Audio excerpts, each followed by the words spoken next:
Welcome to Dun, dun, dun, dun, dun, dun, the Drive Time Podcast. dun, dun, dun, dun, dun, dun. That's all I know of the song. Welcome to the Drive Time Podcast. Sorry. Welcome to the motherfucking Drive Time Podcast. This is Drunker Parker Brown. And this is still totally sober Alfred Still, Barnes. turn right. I know. Yeah, I think the reason I was a little out of energy on the last one, and I think I talked to you about this. I had drinking lunch. So I think drinking lunch, couple hours without drinking, Yeah. that makes you sleepy. Dude, that I makes feel you sleepy I as fuck. can't drink, stop, and then start drinking later in the day. It's hard for me. Yeah. You No, get, I was hurting right before the mic, you and get then droopy. once I got that like third beer in me, Yeah. See, I only had him two. coming alive. I only had two. I was very responsible this evening. Even though I am going to go home, probably order some DoorDash, and then pass the fuck out. Probably some Indian food. I've never. Indian. I think you turn left at this light. Get a little curry. But dude, Indian food is ridiculously expensive. Is it? I don't often. It's like $30 an entree. You know what bothers me It's about like $30 Indian food an entree. is they have a masala. Yeah. Italian people have a marsala. Oh yeah. Like a Marsala wine. Yeah. I don't like the overlap. I don't like how similar the pronunciation of those two Well, words are. You know what's weird is that all of this shit that people use in cooking or use in cocktails, Mhm. right? People used to just drink that straight up. Yeah. So triple sec or curacao, people used to just order a triple sec, Oh wow. which is just like a sugary, low alcohol, slightly orange liquor. You know what I mean? yeah. Taking a shot of triple sec sounds awful. I'm Or not- triple sec on the rocks sounds awful. I mean, I could probably take a guess at what it tastes like straight, but I've never like done it. But also like vermouth. Yeah. Like sweet vermouth, dry vermouth. People used to just drink that shit. That is weird. Doesn't that sound fucking awful? Yeah, it does. Also, every time I say awful, Awful? turns out there's some type of meat called offal, O-F-F-A-L. Is there? It's like a really bad meat. Oh. It's like a... Pretty on the nose with the name. I- Oh, wait. Is this the turn? No. Keep going Oh. straight. Sorry. 11A. 11A. So this is 11A right here. Perfect. No, it's... I think it's like awful is like... It's like hot dog, but worse. Where it's like all of the bad shit grinded up that pink slime. into a meat, but like even worse parts than hot dog. You know what I mean? Oh. I mean, you can have a quality hot dog. A hot dog isn't I had a guaranteed. hot dog for lunch today. I love a hot They dog. had an $8 hot dog and fries, which I still think is too expensive. I mean, But I'm willing to pay that price. with the fries, I could see $6.50. But- With the fries. But dude, it's just like absolutely ridiculous. Dude, they totally scammed me too with this drink special. Okay. Okay. The drink special was a 32-ounce crush for $15. It's a big. I see That's a it. big drink. I see a crush special, I go, I'm getting it. But that's $7.50 for a crush. Yeah. That's like normal. Yeah, that's a normal regular price. That's a regular price. I feel like they maybe took like $1 off for that special, and I'm like, that's not a fucking special. You can't take 50 cents off and be like, that's a special. Yeah, people get a little loose with what they call a special nowadays. Well, also, it's just everything is so fucking expensive. Expensive. I think that this round of inflation is going to lead to some undercutting or something, or at least I hope it is. Like, I think an even... A little bubble burst. Well, I think that what's going to happen is, like, there's going to be a fast food chain that's even cheaper than McDonald's and Taco Bell. I'd like that. You feel me? I feel like we need It's that. going to be worse food, though, somehow. Yeah, it is but what it is. It's going to come in. Yeah, no, I would love that. Oh, speaking of meals, I just wanted to shout you out. Parker gave a hell of a speech at my rehearsal dinner. Oh, thank you. It's a beautiful speech. What I loved about the speech is that Parker did not know he was giving it. Yeah. One of Jackie's bridesmaids just said, "Hey, Parker, you're up," and he said, "Well, all right," and then he just gave a hell of a speech. Better than her speech. Better than her speech. Better than her speech. She didn't give a speech, well, but to better than her be speech. fair, I was kind of talking to the table. I was like, wait, a bridesmaid just gave a speech. That means like a groomsman's got to give a speech, right? And they're like, I guess it does. And I was like, all right, I don't know. Yeah, no, you slung that dick. I thought it was a pretty good speech too. I don't want to say who did it, but I did notice that one of the speeches given at the wedding day paralleled your speech pretty closely on the front end. What? I don't know how you didn't notice because you were there, but wait, who's name names or familiar relations? I'm not gonna name names because people will know. There's only it's one of 5 people it could be, but one of the speeches started. Man or woman? It was a man. Oh. But the one speech started with normally you go to the wedding. Yeah, because I remember that now. Yeah, what the fuck? Yeah, I did notice. He just stole my speech. Yeah, the speech started off. I was like, hey, Parker just said this at the rehearsal dinner. I actually did think that the day of. I was like, damn, we got parallel thinking right here. Parallel thinking that you witnessed my first parallel. Yeah. You're going to 395 North. All right. You're going to stay right there. Yeah. But I did think that was funny. Dude, I did think that the day of. I was like, damn, I kind of said that exact same shit. Yeah, that was the same shit that I said. Yeah. I thought it too. I'm not exiting, right? No, just stay in this exact lane. Hell yeah, I'm crushing it. Didn't even know. No, dude, I think that was the perfect amount of speeches at your wedding, too. Yeah. Everyone that gave one. Well, it's like there'll be like 8 speeches at a wedding, and you're like, ugh. No, it should be. I really think it should be like around 4. Yeah. 3's good. 5's good. Yeah, definitely. You don't want people just. But it also depends on how short the speech is. I feel like people think the longer a speech is, the better it is. Yeah. And it's not. No. It's like You know what I did like? I liked Jackie's sister's thing that they did. Yeah. I kind of thought it was stupid at first, and then I kind of got into it. I'm not gonna lie. I was listening to it. I was like, ugh.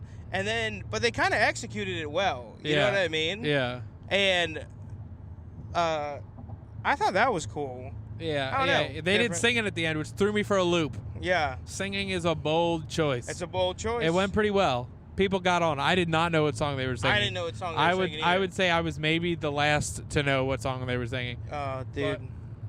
But it was I also like the mosh pit at your wedding. That was the first mosh pit I've ever been in. Yeah. Even though your wife looked fucking pissed the whole time. Yeah, she was. She was honestly. That's like the one thing. Hey, that almost made it more fun. It made it more fun that we're like pissing off the bride. No, see, it was very punk rock. Yeah, part of me felt bad, but part of me was also like the one thing that I wanted at the wedding. I was like, my only request. I won't ask for any other things, but I do want to throw down. And then the reason she was pissed, it wasn't because we did the mosh pit. It was because the DJ played the wrong song again for the mosh pit, and I went over, I said wrong song. So then when it started the second time, it was a different song. She was like, we already did this. That's why she was upset, because it seemed like we were trying to double up. When in reality, the DJ. I mean, oh my God, doubling up. It's like you spilled wine on her dress. You double up. Yeah. You actually want to stay in your right-hand lane over here. Little trickery. But you're going to stay here, and it's going to turn into a left turn only lane. Yeah. Weirdly enough. But no, dude, it was such a fun wedding. It was so fun. It was. My only complaint. Can you hear my complaint? Was it because we didn't get lunch the day of? Because I agree. My second to only complaint was the photographers did the photos out of order. Oh, yeah? What do you think? Normally they do the ones where everyone's together first so that those people can fuck off back to the reception. I gotcha, yeah. And they did them completely out of order. Yeah. You know what I mean? Well, so I think the thought process was they're like, we'll get the ones with the parents and then they can go back. But I understand what you're saying. Although we got some sneak peeks at the pictures. They do look pretty incredible. Gonna be honest. Yeah, well, that's awesome. But I was, dude. No, I could tell you were fiending. Everyone was fiending. That's all we. Yeah, so you just go into this kind of like middle lane. Middle left. That you're like it leads into, and then perfecto. Slip. And then stay all the way to the right. Go all the way to the right. And then this is the weirdest fucking thing. Yeah. And then this is gonna turn into a right-hand only lane, and then you're gonna get one lane over to the left. But that lane, like, fucking weirdly zigzags to the left. It's very weird. All right, I'm keeping my peepers on it. But no, I'm glad you had a good time. Go to one lane. Whoop. One lane. Yep, right here is Yep, you got it. Yep. But no, I mean, dude, I don't think it can. I think that's the best you can hope for. Brock took his shirt off. Yeah. He's kind of notorious for that. So I was glad he did it. There was a point at the wedding, Jack and I both walked up to him together, and we were like, "Why is your shirt still on?" He's like, "You're right," and he just like ripped it off. That's hilarious. But no, it was a really good time. There was only like a handful of no shows. Pretty much everybody said they were gonna come. Yeah, that's awesome. Which is just good for the bottom line, But oh yeah, totally. No, it was. Even though I was sitting in, someone's seat that had a funny name. Oh. It was like Granddaddy something. Oh, my grandfather probably. Yeah. Grandpappy. Grandpappy. Yeah. Yeah, he did not show up. That's too bad. Well. Oh, here we go. Here we go, baby. Hell yeah.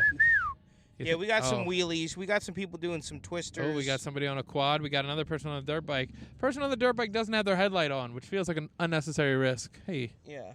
Damn, you got like a military helmet on.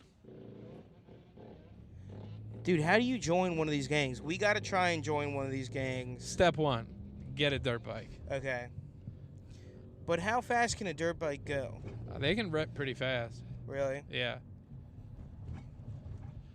Actually, get one over to your right, if you don't mind. Whoop. And stay here. But yeah, no, I feel like stand up went pretty well tonight. Yeah, as well. I think it was a good first show. But I was telling Baxley, and I really do believe this. And you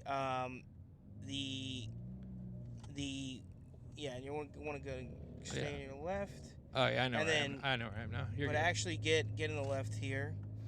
You want me to take Fawn and not Fleet? We want to take Eastern. You can't turn left here, so you actually go one more, and because Fleet has more traffic on it. So I hear you.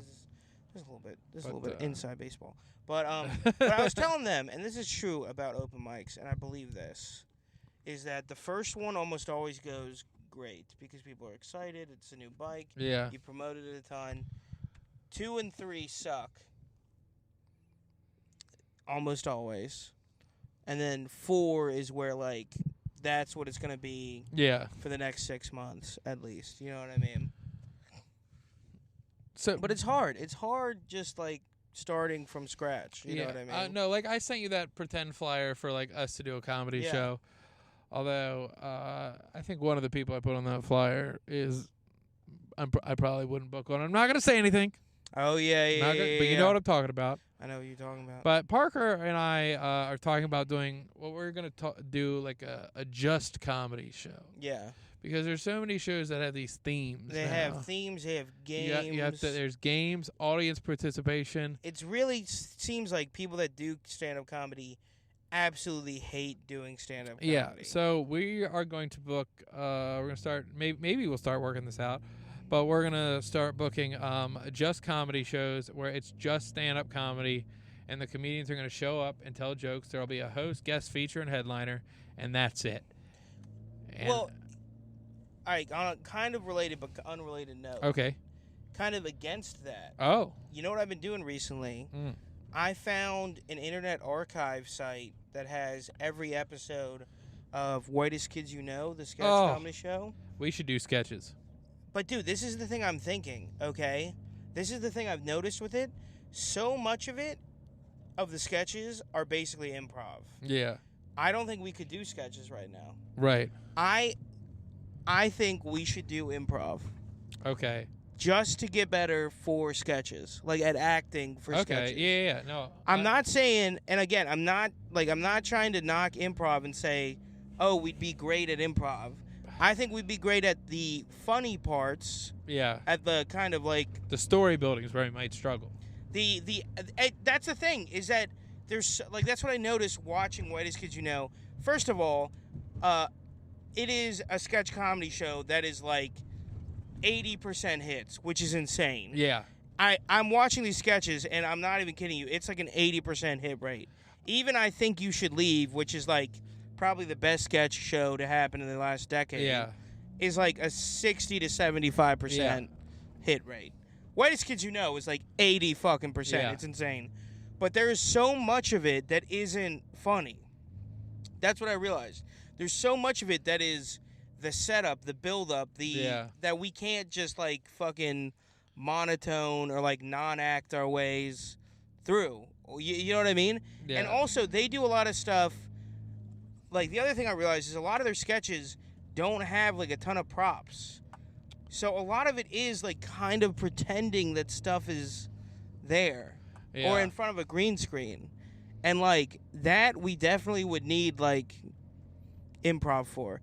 And also, I watched Whitest Kids You Know. One of their episodes, I think it's the last episode of season 2, is a live show, and it's literally improv. That's literally it feels like improv, and it's WKUK has some of the best. Some of them are so dumb, like the lawnmower dad where he runs over the dog with the lawnmower. I don't know if you've seen that one. But he just walks in and he makes it so it looks like the dog hung itself, and it has like a suicide note. And he's like, did you feed your dog earlier today? No. Well, he had kind of a crazy look at his eye, like he might do something. Oh, and then the kid walks in and the dog's hanging from a rope, and he just goes, well, that's why you got to feed your dog. Anyway, whose dick do I got to suck to get some dinner around here? And that's the end of the sketch, and I'm like, that fucking rules. Dude, the one I just watched that I had forgot about that's hilarious is like, guys, don't talk to Sam. He just learned about reverse psychology. And then Sam walks in, he's like, nobody suck my dick. It would hurt really bad if you guys sucked my dick. And then, of course, the joke at the end is Timmy's like, guys, we should suck his dick, you know? I do love... next street, take a right. Outside of Trevor Moore, I think Timmy is my favorite of the people in the show. Trevor Moore, too, is in... Like, he plays 90% of the characters. Yeah. Like... I think he's also in, like, the upper echelon of... Got a little fire truck situation. We got a fire truck. Dude, Andrew was telling me, apparently fire trucks are like several $100,000. I didn't realize how expensive they are. Oh, yeah, dude. I mean, they're huge. They have tons of equipment on them. But no, you buy a regular truck, it's like $100,000. Yeah, that's true. Right that's here. True. But no, I think Trevor Moore is in like the upper echelon of sketch comedy, especially like. Oh. Because he's American, right? Yeah. I think they all are. I don't know. He is weirdly thin, though. If you go back and watch those episodes. Oh yeah, he's so skinny. From season 2, he kind of filled out a little bit, but season 1, he literally looks like a fucking cancer patient. Yeah, dude. I'm wondering if he had like, I don't know if his disease that he died from was like lifetime disease type thing. Turn left and then pull into this the liquor store. I think that'd be the easiest for you to get out. No, dude, he's like, I don't know. WKUK is awesome. Me and Andrew were doing like, it's so good. First off, I have a lot of dumb bits that I do at weddings. Like the food people during cocktail hour, they'll bring you like your food. Yeah. Maybe I shouldn't call them food people, but the servers or whatever you want to call them. The tray jockeys. They'll like bring you, and every single time, even if it's the same person every time, I'll be like, oh yeah, I'll try one. And they're like, you've had 8. And I'm like, like dumb shit like that. And then me and Andrew, what do you call this? Me and Andrew were doing this bit. They're like, it's a meatball. Meatballe, is that Italian? He was going to sit down. He's like, aren't you going to pull out? Turn left and then pull. He's like, aren't you going to pull out my chair? And I was like, yeah. And so I go to pull out his chair, and then he sits down, but then he gets up and pulls out my chair. Oh, really? And then I sit down, and then I get up and pull out his. And I was like, it made me think of like a funny sketch, like if it was like a gay couple just perpetually pulling the chair out for each other. But anyway, this has been the Drive Time Podcast. I'm Alfred Barnes. I'm Parker Brown. Goodbye. Have a good one.